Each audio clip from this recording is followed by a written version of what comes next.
Hello friend, welcome to R GS creation. এতদিন তো তোমাদের সামনে এই মডেলটির মাটির কাজ এবং রঙের কাজ শেয়ার করেছিলাম। তো চলো আজকে তোমাদের কিছু জুয়েলারি কালেকশন শেয়ার করি। যেহেতু এখানে গোল্ডেন কালারের জুয়েলারি পরানো হবে, তাই দেখো জুয়েলারিগুলোকে প্রথমে গোল্ডেন কালার করে নেওয়া হচ্ছে এবং একে একে পরিয়ে দেওয়া হচ্ছে। আর এই যে ইয়াররিংটি, এটিও হাতে তৈরি করা হয়েছে। তো কেমন লাগছে অবশ্যই কমেন্টে জানাবে।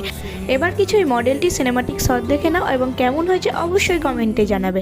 আর যারা যারা এখনও চ্যানেলটিকে সাবস্ক্রাইব করোনি অবশ্যই সাবস্ক্রাইব করে দেবে, যাতে আরও সুন্দর সুন্দর ভিডিও তোমাদের সাথে শেয়ার করতে পারি। Thank you.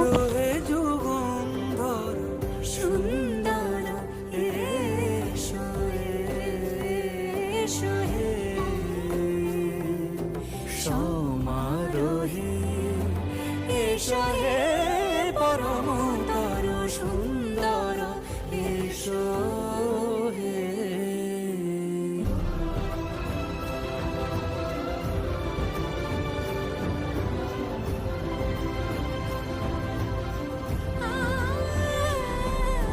যে পথে সকাল সাজে ফুলের সুবাস, যে